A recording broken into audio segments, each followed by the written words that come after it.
So you've heard us talk all the time about the BRRRR method, adding value to a property, refinancing it, renting it out, repeating that process over and over again. And you've also heard us talk about adding value to a property in general so that you can increase cash flow. And today I want to share with you 4 things you can do to add value to a property so that you can buy it cheap and maximize your cash flow.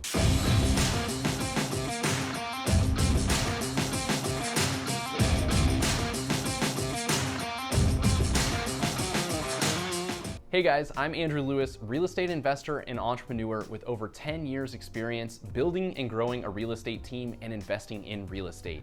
Before we get into today's video, take a moment, hit that like button, leave a comment below, and don't forget to hit that subscribe button so you don't miss out on future videos. I'm here to help you break out of the 9-to-5, gain financial freedom, and grow wealth through real estate. So we all know that real estate investing has been a little tough here over the last year and may continue to be as we enter into an unprecedented tight inventory market. That means prices are high, interest rates are high, and it's getting harder and harder to cash flow properties. So what can we do here to combat that? Now we need to look for how we can increase the cash flow on that property. And we can't just do it with a home staying the same way that it was. You can't just increase rents and hope that it works out. Now we need to look at value adds, what you can add value to on the property so that you can increase that cash flow. And this can even help you with deals going forward. If you're evaluating a deal, but you see that something's outdated or could be improved upon, as soon as you start to see these things through these lenses of value adds, you can start to make deals happen where other people don't see the value. You cut out the competition, you are able to grab a great deal and increase the cash flow and the rents, which is what we are all after. So today, I wanna share with you 4 things you can do to value add to a property to increase your cash flow. Number 1, maybe the most obvious, but we're gonna go with it. Kitchen and bathroom updates. We all know this is the best place that you can spend your money on any property, whether it's your personal property and you're getting ready to sell it, or it's an investment property that you're looking to increase the cash flow on. If you spend money in the kitchen and the bathrooms, especially if those are outdated items or rooms inside of the home, that is going to increase the cash flow. The more desirable the kitchen and the bathroom, the more you can charge for those rents. And again, it also will increase the value of that home. So spend money on the kitchen and bathrooms. Don't overspend here. I'm always cautious to tell people that. Just because you put in a $100,000 bathroom does not mean you get $100,000 of value back from that bathroom. If you scale that back and you simply paint cabinets and throw in countertops and new fixtures and potentially retile the bath and the shower, that's going to give you the best bang for your buck. So do not overspend, do not go over the top.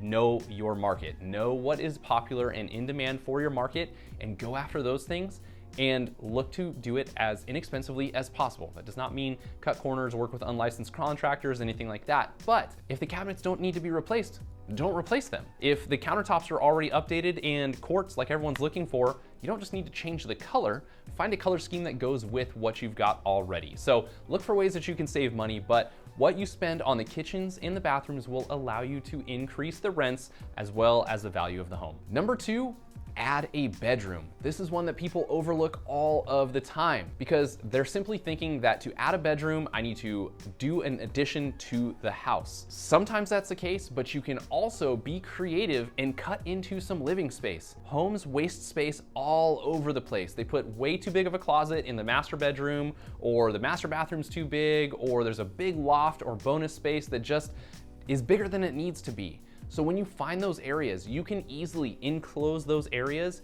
to make an extra bedroom. This can give you a significant increase in boost in your rent, especially if you're renting out room by room or doing some sort of student housing. That can definitely increase that rent for you. But if you can take a 3-bedroom home and make it 4, or a 4 to turn it to 5, you're going to increase those rents tremendously. So look for unused space inside of that home. It's okay, again, if you cut into a master bedroom closet to create a room or to make a room bigger so that you can put a divider in between rooms to create multiple rooms. So look for that wasted space. Is it a loft that can be closed off? The loft is a bonus area, but it's not a living area, and nobody wants to put a bed in a loft, so close it off. Is it a bathroom that is too large and you can push some things away so that you can create another bedroom somewhere? Be creative with it, but look for those wasted spaces and you can easily create another bedroom inside of a home. Now, if that doesn't work, then you may actually look at making an addition to the home and building a bedroom.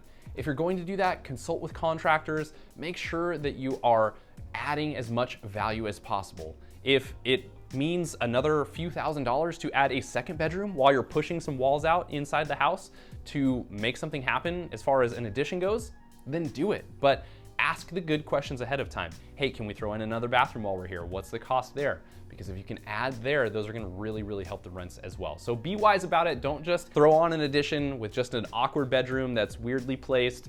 That will hurt you. Make sure it makes sense to the floor plan and ask questions. If it makes sense, you could even turn that into a junior suite or a junior ADU by throwing in a kitchen or something like that while you're already going ahead with that construction. So if you do have to add on to the house, be smart with it, consult with the contractor, ask good questions about what it would cost to add extra amenities to that process. Number 3, energy efficient updates. These are updates that you do to a home that make it much more efficient. Now, that may not seem like something right up front that a tenant is willing to pay more for on the monthly expense side, but we're starting to see our world shift towards these things. And so that is a value add to people. That is something that they are looking for, especially if they're environment conscious. But you can also pitch to them that the new windows and new insulation have actually brought their utility bills down. And so then you can charge a little bit more compared to the 1978 house down the street that has the single pane windows and the crushed up insulation that's not gonna do much for them. So bring in new windows,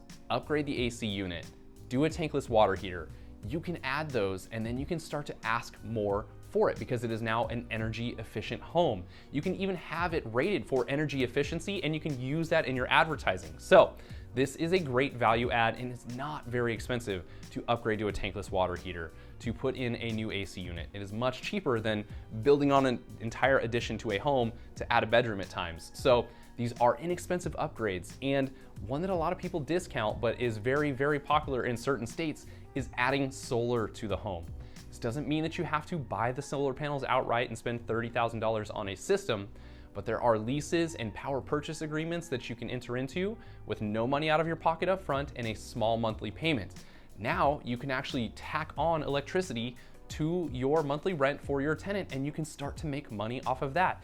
Imagine if you leased a solar panel system for $100 a month, but you could now tell your tenant that I'm going to cover the electricity, but now you can increase your overall rent by $200 a month. And so you're profiting off of solar panels on your home while also being able to pitch to a tenant that is now an energy efficient home. So think outside the box on some of these. Some creative marketing will help as well, but they will absolutely help you boost your rents, which will boost your cash flow. Last but not least, but definitely one of my favorite new strategies is an ADU, an accessory dwelling unit. Some call them additional dwelling units, but ADU, this is a separate building from your property with a kitchen, a bathroom, and a bedroom. It can be a studio as well, but this is now the best way to value add to a property. It is going to be the most expensive, but this can essentially double your cash flow on a property. If you can throw in a 2-bedroom, 1-bathroom ADU on the side of your 3-bedroom, 2-bath house, you can charge nearly the same for that home, and you just have to have tenants that are okay sharing a backyard space or something else there. But you can significantly increase the cash flow because you're bringing in a whole new tenant, not just one more bedroom to a home, but a whole new tenant. And you've now turned your property into a multifamily property. And in some places you can build multiple units on that property. The world is realizing that we are getting short on space in most states. I know you Midwest states still have a ton of room left to build, but in other states, we are hurting for affordable housing and places to build. And so counties and cities are opening up the ability for you to take a unit, drop it into your backyard in your own lot, and start to allow somebody to rent that from you. You can even do this for your primary residence. This is a form of house hacking. You live there, you drop a unit in the back, let someone else rent it out, and you're starting to get a supplement on your own mortgage. So this is one of the best strategies to add a ton more cash flow to a property. I was just with a client that bought a 1-bedroom, 1-bathroom home that had a garage attached to it. He's turning that garage into a 1-bedroom, 1-bathroom unit with a kitchen, and then he's going to put in an ADU detached from the home that is going to be 1-bedroom, 1-bathroom as well. He now has 3 units on his property. That means 3 times the income that he was getting from just the one property. So this requires you to think a bit outside of the box, but it is a new strategy that many people are adding value to their properties by adding an ADU. This is genius if you already own multiple rental properties and you're looking for a less expensive way to start to add more cash flow rather than just buying more properties.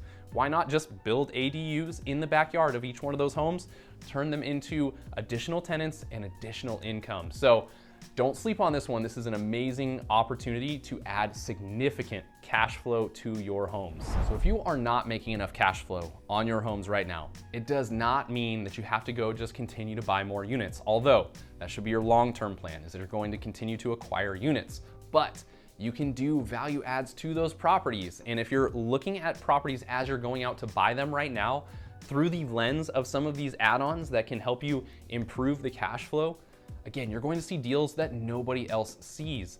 If you're looking at a home that basically would break even for you on cash flow right now, maybe a 3-bed, 2-bath, single-family residence, but you can all of a sudden drop in an ADU for another $60,000 to $100,000, but that's going to bring you another $1,800 in income, now all of a sudden it's going to cash flow. So you need to start thinking about it this way. Find one of those strategies, or keep in mind all of them as you're out shopping for homes and looking for a new investment property, and find deals that you never thought were there before. If you enjoyed today's video, please take a moment, hit that like button, leave us a comment below, maybe a value add you've done in the past, and don't forget to hit that subscribe button so you don't miss out on future videos. I'm here to help you break out of the 9 to 5, gain financial freedom, and grow wealth through real estate. We'll see you next time.